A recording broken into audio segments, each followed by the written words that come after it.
Bonjour et bienvenue sur Cocotte TV pour une nouvelle vidéo de présentation. Aujourd'hui, nous avons un gros carton. Alors, gros carton, c'est une façon de parler puisque c'est un boîtier au format magnétique. Donc forcément, le boîtier n'est pas très grand, le carton n'est pas très grand.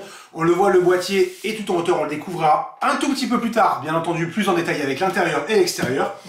Et on voulait juste montrer le carton qui est sympa avec à l'intérieur de très bonne protection. Alors, je le mets sur le côté proprement.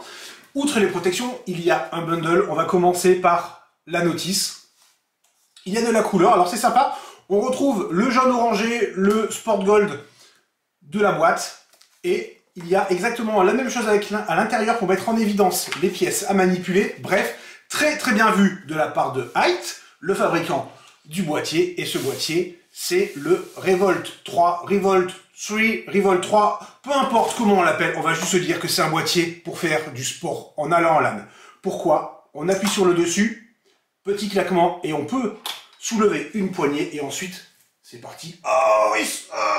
Bref, on peut porter le boîtier, et ce qui est intéressant, c'est que Hite indique le poids maximal supporté, 14 kg, le boîtier, on va arrondir, fait 7 kg dans cette version avec une alimentation SFX de 700 watts qui est fournie, donc autant dire qu'il y a de quoi mettre des composants à côté, ça ne cassera pas. En revanche, on appuie sur les côtés, hop,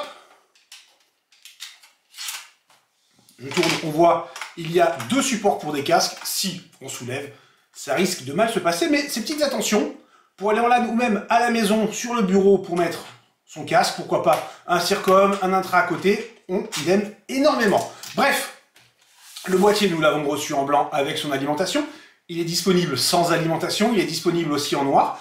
Et pourquoi le modèle avec alimentation est intéressant? Le prix, 230 $ américains, pas canadiens, désolé, il faut payer un tout petit peu plus, tout simplement parce que les câbles de l'alimentation ont été prévus, donc gestion des câbles adaptés, des câbles un peu plus courts, et ça, c'est une très bonne idée. Bref, le boîtier, nous allons le découvrir tout de suite, un peu plus en détail à l'extérieur, même si là, on fait le tour.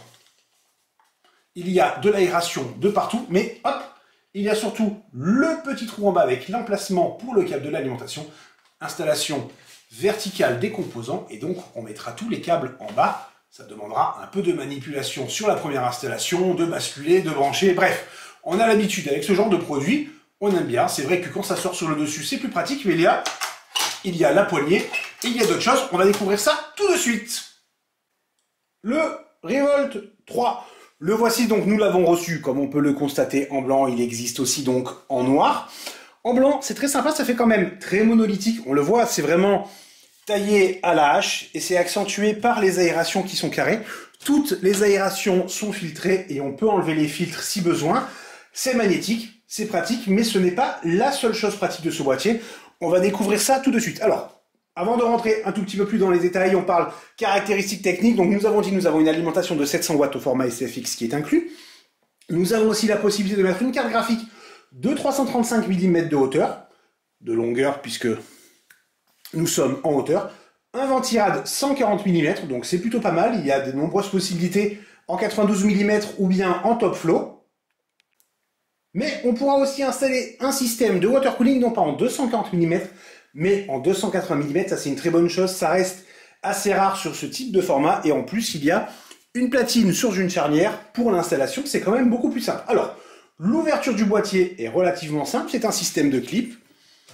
On prend le panneau, on l'enlève, à l'arrière on découvre le mesh, et on va de la même chose de l'autre côté. En revanche, attention, pour remettre les panneaux, ce n'est pas symétrique, on le voit, il y a un petit décalage ici. Bref, ça ne rentrera pas. On peut faire la même chose au niveau de la façade qui a donc le bouton power dans le bas avec deux ports USB type A, un port USB type son et un combo pour le son, et la façade sera allumée en blanc au niveau du bouton power. Alors, la façade à une main, c'est pas forcément évident,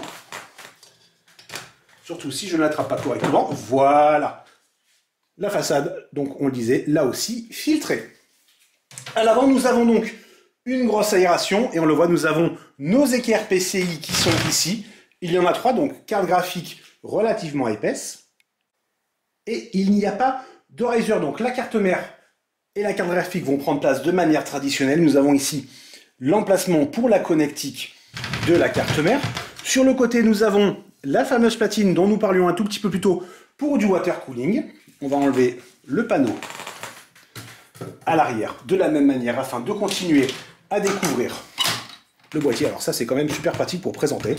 Nous avons ici l'alimentation qui est en place. Nous l'avons dit, 700 watts, format SFX avec ici un emplacement pour un disque 3 pouces et demi. Et le 2 pouces et demi va prendre derrière ici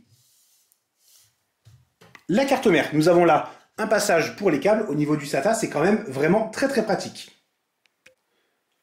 Au niveau des câbles, nous disions que tout était déjà pré-câblé, mais en fait, le cache ici va pouvoir se retirer et on va pouvoir récupérer les câbles si besoin afin de les réorganiser. C'est vraiment bien pensé une fois que tout est câblé. Alors avant de mettre la carte graphique, bien entendu, sinon on n'a plus accès, on peut remettre et ça permet d'avoir un intérieur qui est particulièrement propre. Vraiment propre aussi. On déballe, on se dit, qu'est-ce que c'est? On a beau lire la notice, ce petit morceau, ici, en fait, tout simplement, si on regarde bien, la carte graphique monte et nous avons par là les connecteurs PCI Express de l'alimentation qui vont taper.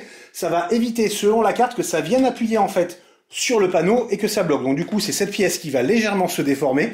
C'est très, très bien vu. On a déjà eu des boîtiers assez compacts, étriqués, où c'était galère pour refermer. Là, il n'y aura pas de problème. En plus, la construction est vraiment impeccable, il n'y a rien à redire.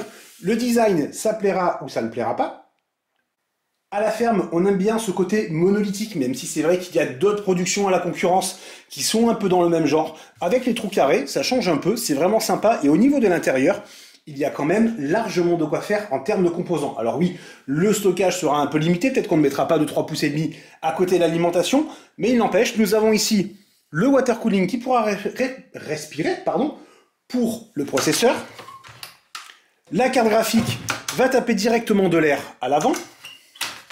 L'alimentation, il n'y a rien qui bloque non plus. À l'arrière, il n'y a rien qui bloque non plus. Normalement, les composants devraient être au frais et ça, c'est finalement le plus important. Pour le test, c'est dans très bientôt. En attendant, je vous souhaite à tous une excellente journée.